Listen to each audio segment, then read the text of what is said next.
আসসালামু আলাইকুম দর্শক, স্বাগতম জানাচ্ছি আর্তুগরুল গাজী বাংলা সিজন 4-এর 69তম পর্বে। এই পর্বের শুরুতে আর্তুগরুল সুঙ্গুরতাকিন ও তুর্গুতকে জঙ্গলে সাওয়াররত অবস্থায় দেখা যায়। অন্যদিকে কায় কাবিলায় বামসি এসে সকল সিপাহীদের আদেশ দিয়ে বলে, তোমরা সবাই কাবিলার চারদিকে ছড়িয়ে পড়ো। আমির সাদাতিনের অনুসারীরা যে কোনো সময় কাবিলায় হামলা করতে পারে। গুনকুত এবং মালিক শাহকে বলে, তোমরা দুইজন পাহাড়ের দিকে গিয়ে নজরদারি করো। দুমরুল এবং ওস সিপাহীকে বলে, তোমরা দুইজন কাবিলার প্রবেশপথে নিরাপত্তা দাও। এরপর বামসি আব্দুর রহমানকে বলে, তোমার দায়িত্ব হলো কাবিলাতে তাঁবুর নিরাপত্তা দেওয়া। সিপাহীরা, তোমরা সবাই এটা ভালো করে জেনে রাখো, আমাদের প্রধান দায়িত্ব হলো সুলতান এবং কাবিলার নিরাপত্তা নিশ্চিত করা। যদি কেউ আমাদের কাবিলার উপর হামলা করার চেষ্টা করে তাহলে আমরা তাকে বুঝিয়ে দিব যে সে কত বড় অন্যায় করেছে। অন্যদিকে জঙ্গলে দেখা যায় আমির সাদাতিন ও তার সিপাহীরা হুসামুদ্দিনের কাছে এসে উপস্থিত হয়। তখন সেখানে হুসামুদ্দিন ও সর্দার দুখান আমির সাদাতিনকে মাথা নিচু করে সম্মান জানায়। এটা দেখে সাদাতিন কিছুটা অবাক হয়ে যায়।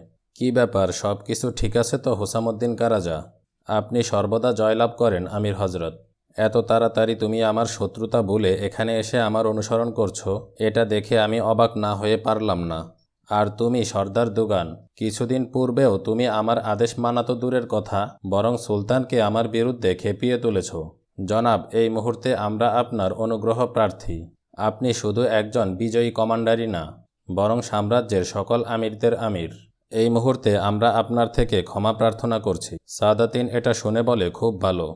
অতপর হুসামুদ্দিন সাদাতিনকে বলে, জনাব, সামসাদ কেল্লা বিজয় করার উদ্দেশ্যে রওনা করার পূর্বে সেওয়াস এলাকায় বিশ্রামের জন্য অবস্থান করলে তা আমাদের জন্য সম্মানজনক হবে। এই মুহূর্তে আমার কাছে বিশ্রামের সময় নেই হুসামুদ্দিন। আমির কামিয়ারি আমার সিপাহীদের হাত থেকে পালিয়ে গেছে। সাম্রাজ্যের সকল গাদ্দারদেরকে পরিণামে না পাঠানো পর্যন্ত আমার জন্য বিশ্রাম নেওয়া হারাম। হুসামুদ্দিন বলে, আমির কামিয়ারি আপনার সিপাহীদের হাত থেকে পালানোর পর আমার কাছে আশ্রয় চাইতে এসেছিল। সে সাম্রাজ্য ও আপনার বিরুদ্ধে যাওয়ার কারণে তাকে যথাযথ প্রতিদান দেওয়া হয়েছে। আমরা তাকে এবং যেই সিপাহীরা তাকে বাঁচিয়েছিল সবাইকে মৃত্যুর মুখে পাঠিয়ে দিয়েছি। অতপর তারা আমির কামিয়ারির আংটি ও টুপি সাদাতিনকে দেখায়। সাদাতিন খুশি হয়ে বলে, সাম্রাজ্যের এই খেদমত করার জন্য তোমাদের দুইজনকে অবশ্যই পুরস্কৃত করা হবে। আমির হজরত, আপনি যদি বিশ্রামের জন্য আমাদের সেওয়াসে অবস্থান করেন এটাই আমাদের জন্য অনেক বড় পুরস্কার। যুদ্ধে রওনা করার পূর্বে সেখানে কিছুদিন অবস্থান করে আমাদের সম্মানিত করুন। সাদাতিন কায়রাল দিকে ডেকে বলে, সিপাহীদের জানিয়ে দাও, রওনা করার পূর্বে আমরা সেওয়াসে কিছু সময়ের জন্য বিশ্রাম করব। এরপর কায় কাবিলায় সর্দারের কক্ষের দৃশ্য সামনে আসে, যেখানে সুলতান গিয়াসউদ্দিন অবস্থান করছিল। সেখানে বসে গিয়াসউদ্দিন তার বাবা সুলতান আলাউদ্দিনের কিছু কথা স্মরণ করছিল। পুরো দুনিয়ার লোকেরা আমাদের সাম্রাজ্যকে নিয়ে হিংসায় রয়েছে। মঙ্গলরা সর্বদা আমাদের উপর হামলার চেষ্টা চালাচ্ছে। আমার চিন্তা এটা নিয়ে যে আমার পর সাম্রাজ্যের দায়িত্ব যোগ্য ব্যক্তির কাছে হওয়া উচিত। অতপর গিয়াসউদ্দিন একা একা বলে, আপনার ছেড়ে যাওয়া সাম্রাজ্যের প্রতিটা কোণায় গাদ্দার বিদ্যমান বাবা, যারা আমাদেরকে নিজেদের মহলেই থাকতে দিচ্ছে না। হে আল্লাহ, আপনি আমাকে এই কষ্ট সহ্য করার ক্ষমতা দিন। এরপর ইবনুল আরবি সেখানে এসে উপস্থিত হয় এবং গিয়াসউদ্দিনকে বলে, সুলতানের এখানে অবস্থানের কথা জেনে তার সাথে সাক্ষাৎ করতে চলে এলাম। গিয়াসউদ্দিন বলে, সর্বপ্রথম আমি আপনার প্রতি কৃতজ্ঞতা আদায় করতে চাই। সাম্রাজ্যের গাদ্দারদের প্ররোচনায় আমি আর্তুগরুল সর্দারের শিরচ্ছেদ করার সিদ্ধান্ত নিয়েছিলাম। শুকরিয়া যে আপনি আমাকে সঠিক পথ দেখিয়ে আর্তুগরুল সর্দারকে বাঁচিয়ে নিয়েছেন, আর এখন আমরা তার অনুমতিতে তার কাবিলায় আশ্রয় গ্রহণ করেছি। হজরত বলেন, যদি কখনো কারো কাছে কোনো সাহায্য আসে তাহলে সেটা আল্লাহর পক্ষ থেকেই আসে। তিনি সকল সমস্যার সমাধানকারী এবং সব কিছুর উপর ক্ষমতা রাখেন। ঠিক বলেছেন আপনি। আর্তুগরুল সর্দার সাম্রাজ্যকে গাদ্দারদের হাত থেকে বাঁচানোর জন্য অঙ্গীকারবদ্ধ। এমন সময়ে এখানে অবস্থান করা প্রতিটি দিন আমার মনে তীর হিসেবে আঘাত করছে। মনে হচ্ছে নিজের চোখের সামনে নিজ সাম্রাজ্যের ধ্বংস দেখছি, কিন্তু কিছু করতে পারছি না। হজরত বলেন, সূর্য উদিত হওয়ার পূর্বে অন্ধকার অনেক গভীর থাকে। ন্যায়ের পথে আসা প্রতিটি বাধার সময় আমাদের ধৈর্য ধারণ করা উচিত। খুব শীঘ্রই আল্লাহর গজব জালিমদেরকে পাকড়াও করে ফেলবে। ইনশাআল্লাহ আমরা সেই দিন অবশ্যই দেখব হজরত। কুনিয়া এবং নিজ মহল থেকে দূরে থাকা আমার জন্য অনেক কষ্টের। ইনশাআল্লাহ আপনি শীঘ্রই মহলে ফিরে যাবেন সুলতান। নবুয়তের ঘোষণার পর আমাদের সম্মানিত নবী এবং তার সাহাবাগণ অনেক কষ্টের সম্মুখীন হয়েছেন। তাদের জন্য রাস্তায় কাটা বিছানো হয়েছিল, তাদের উপর পাথর নিক্ষেপ করাও হয়েছিল, তাদের উপর অনেক জুলুম করা হয়েছিল, এমনকি তাদেরকে জাদুঘরও বলা হয়েছে। তাদের অত্যাচারের মাত্রা এতটাই বেড়ে গেছিল যে আমাদের নবীকে তার মাতৃভূমি মক্কা ছেড়ে মদিনায় হিজরত করতে হয়েছিল। ওই সময়টা তার জন্য অনেক কষ্টকর ছিল। আল্লাহর প্রতিটি কাজের মধ্যে কৌশল লুকিয়ে থাকে। আমাদের নবীকে তার এই ধৈর্যের প্রতিদান তার জীবদ্দশায় দেওয়া হয়েছিল। যে এলাকায় তার বাঁচা মুশকিল হয়ে গিয়েছিল সেখানেই তিনি বিজয়ী হয়ে ফিরে এসেছেন। ধৈর্য ধারণ করা বিজয়ীর লক্ষণ। ধৈর্যের ফল সর্বদাই মিষ্টি হয়। আপনি ইসলাম এবং আপনার সাম্রাজ্যের মর্যাদা উঁচু করতে চান। এই মহান উদ্দেশ্যে আপনি একজন মুজাহিদের শামিল। ইনশাআল্লাহ আপনার এবং আর্তুগরুল সর্দারের সকল চেষ্টা সফল হবে একদিন। আর ওই সময় কোনিয়ার সকল লোকেরা আপনাকে স্বাগতম জানাবে। অতঃপর গিয়াসউদ্দিন বলে, ইনশাআল্লাহ। আপনার এই বয়ান আমার হিম্মত বাড়িয়ে দিয়েছে। অন্যদিকে আর্তুগ সাহেব বামসির স্ত্রী হাফসা খাতুনের চিকিৎসা করছে। হাফসা খাতুন জিজ্ঞাসা করে, আমার গর্ভের বাচ্চার কি কোনো ঝুঁকি আছে? আমি আমার সর্বোচ্চ চেষ্টা করব, আপনি শুধু সাহস রাখুন। এরপর সেখানে সুলতানের মা মাহপরি খাতুন এসে উপস্থিত হয়। হাফসা খাতুনের অসুস্থতার কথা শুনে আমি তাকে দেখতে এসেছি। এরপর বামসিও সেখানে এসে উপস্থিত হয়। মাহপরি খাতুন বামসিকে বলে, হাফসা খাতুনের অবস্থা খারাপের দিকে যাচ্ছে। আপনি ঠিক ধরেছেন মাহপরি খাতুন। হাফসা খাতুনের জন্য এমন ডাক্তার প্রয়োজন যে তার চিকিৎসা ভালো করে করতে পারবে। এই মুহূর্তে আমাদের এখানে সেই ধরনের ডাক্তার নেই। মাহপরি খাতুন বলে, কিন্তু কোনিয়াতে রয়েছে। আমাদের মরহুম সুলতান কোনিয়াতে আলাউদ্দিন শেফাখানা তৈরি করেছেন। সেখানে খুব ভালো মানের ডাক্তার রয়েছেন। হাফসা খাতুনের চিকিৎসা সেখানে খুব ভালোভাবে হবে। বামসি বলে, কিন্তু আর্তুগ সাহেব, এটা কিভাবে সম্ভব? আমাকে এখানে সুলতান এবং কাবিলার নিরাপত্তার দায়িত্ব দেওয়া হয়েছে। আর যদি আমি কুনিয়াতে যাইও তাহলে তারা দেখলেই আমাকে গ্রেফতার করে ফেলবে। তুমি এই বিষয়টা থেকে সম্পূর্ণ নিশ্চিন্তে থাকো বামসি। আমরা কিছু বিশ্বস্ত সিপাহী ও মহিলাদেরকে হাফসা খাতুনের সাথে পাঠাবো। মাহপরি খাতুন বলে, আমি নিজে চিঠি লিখে তাদেরকে এই কথা জানিয়ে দিব। সেখানের সকল ডাক্তাররা আমাদের অনুসারী। আমার চিঠি পেলে তারা হাফসার খুব ভালোভাবে খেয়াল রাখবে। অন্যদিকে কেল্লায় আয়তামুশের কাছে সাদাতিনের গোপন চিঠি আসে। চিঠিতে সাদাতিন লিখে, সুলতান গিয়াসউদ্দিন কায়কাবিলায় অবস্থান করছে। আমি কমান্ডার গুনালবকে সেওয়াসে ডেকে পাঠিয়েছি। এখন তার জায়গায় তুমি কেল্লার দায়িত্ব পালন করবে। তুমি নিজের শ্রেষ্ঠ সিপাহীদের নিয়ে কায়কাবিলার উপর হামলা করবে। সাম্রাজ্যকে রক্ষা করার জন্য সুলতান এবং তার মাকে হত্যা করতে হবে। তাদেরকে মারার পর আর্তুগরুলের পিছনে যাবে এবং তাকেও শেষ করে দিবে। আর যদি কেউ বিরোধিতা করে তাহলে সবাইকে মেরে কায়কাবিলাকে জ্বালিয়ে দিবে। আয়তামুশ বলে, আমি যে সময়ের অপেক্ষা করেছিলাম তা চলে এসেছে। এরপর সর্দার গুনালব সেখানে এসে উপস্থিত হয়। তখন আয়তামুশ সাদাতিনের অপর চিঠিটি গুনালবকে দেয়। আয়তামুশ জিজ্ঞাসা করে, সব কিছু ঠিক আছে তো জনাব? গুনালব বলে, আমির হজরত আমাকে সিওয়াসে ডেকে পাঠিয়েছেন। কেন ডেকেছেন সেটা সেখানে গেলেই বিস্তারিত জানতে পারবো। আমার অনুপস্থিতিতে তোমাকে কেল্লার দায়িত্ব দেওয়া হয়েছে। কিন্তু আয়তামুশ, আমার আসা পর্যন্ত কোনো কিছুই যেন পরিবর্তন না হয়। কায়কাবিলা এবং হানলি বাজারের দিকে চোখ তুলেও দেখবে না। আর যদি করো তাহলে ভালোভাবে জেনে রাখো এমন লোকেদের পরিণাম কি হয়। আমি বুঝতে পেরেছি জনাব। অন্যদিকে জঙ্গলে হুসামুদ্দিন কারাজা আর্তুগরুল সর্দারের জন্য অপেক্ষা করছে।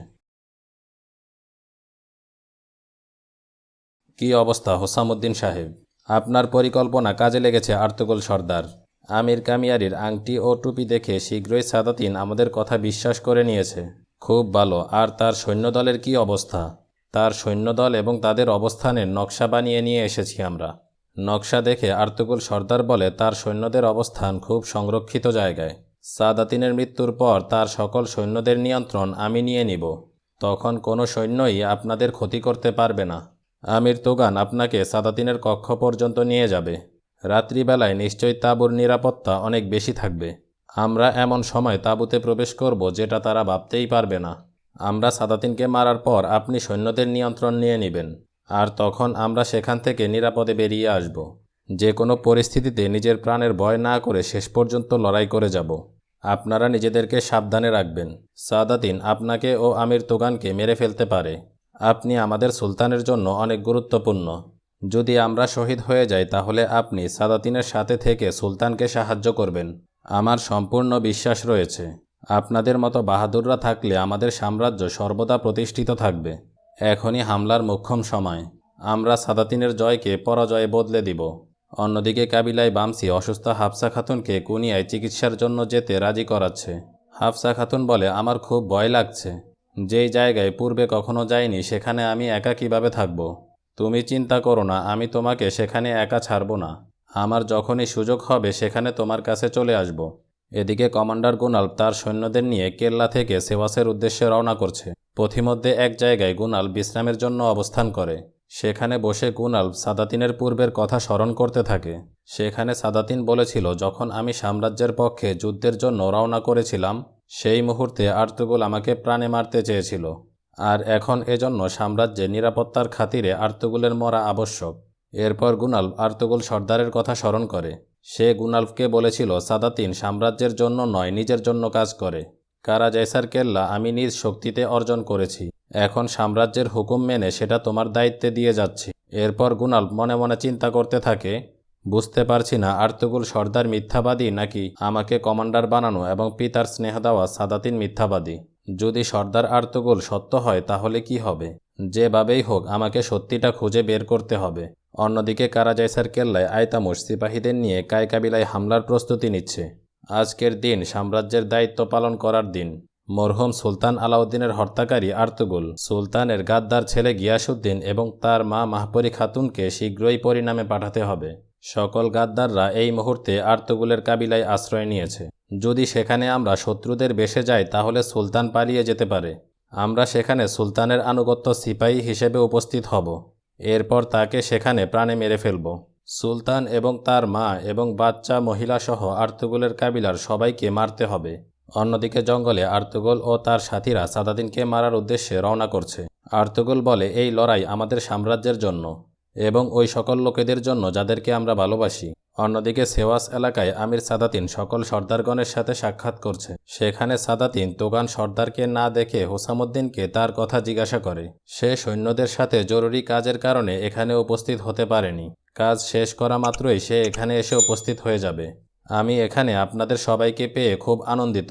খুব শীঘ্রই আমি সাম্রাজ্যের পক্ষে যুদ্ধের জন্য রওনা করতে যাচ্ছি। শত্রুদের সামসাদ কেল্লা আমরা শীঘ্রই জয় করে নিব ইনশাআল্লাহ। কিন্তু এই বিজয় ছাড়াও আমি কিছু গুরুত্বপূর্ণ তথ্য আপনাদের কাছে শেয়ার করতে চাই। এরপর জঙ্গলের দৃশ্য সামনে আসে, যেখানে সর্দার তুগান আর্তুগোলের কাছে এসে উপস্থিত হয়। আর্তুগোল তাকে জিজ্ঞাসা করে, কি অবস্থা? আমির সাদাতিন তার সর্দারগণের সাথে তাঁবুতে অবস্থান করছে। সেখানে হুসামুদ্দিন কারাজা কারো উপর ভরসা করে না। এজন্য সাদাতিনের মৃত্যুর খবর শুধুমাত্র সেই জানে আর আমাদের এই দুই কমান্ডার।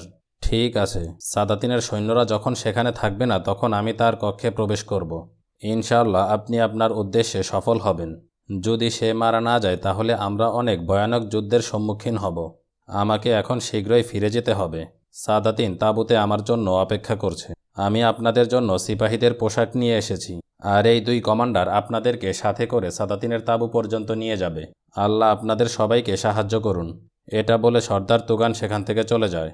অন্যদিকে আয়তামুশ সাম্রাজ্যের সিপাহীদের নিয়ে কায়কাবিলায় হামলার উদ্দেশ্যে এগিয়ে যাচ্ছে। আর এদিকে সাদাতিন উপস্থিত সকল সর্দারগণকে বলে, আপনারা সবাই এটা জানেন যে অল্প বয়সী সুলতান গিয়াসউদ্দিনকে আমিতের যুদ্ধে যাওয়ার থেকে আমি আটকিয়েছি। অন্যথায় সাম্রাজ্যের সকল সিপাহী সেখানে তার সাথে প্রাণে মারা যেত। সামসাদ কেল্লা বিজয় করার পর শীঘ্রই আমরা আমিতের উদ্দেশ্যেও রওনা করব।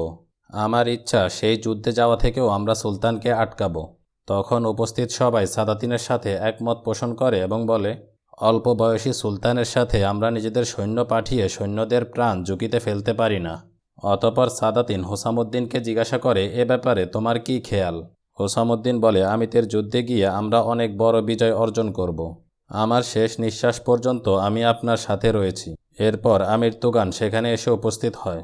এরপর সাদাতিন সবাইকে উদ্দেশ্য করে বলে, অল্প বয়সী সুলতানকে আমরা মহলে আনন্দ করতে দিই, আর আমরা বাহাদুর সিপাহীরা লড়াই করে সাম্রাজ্যকে শক্তিশালী করি।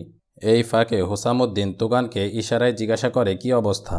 তখন সে ইশারায় বুঝিয়ে দেয় সব কিছু পরিকল্পনা অনুযায়ী হচ্ছে। এখানেই এই পর্বের সমাপ্তি ঘটে।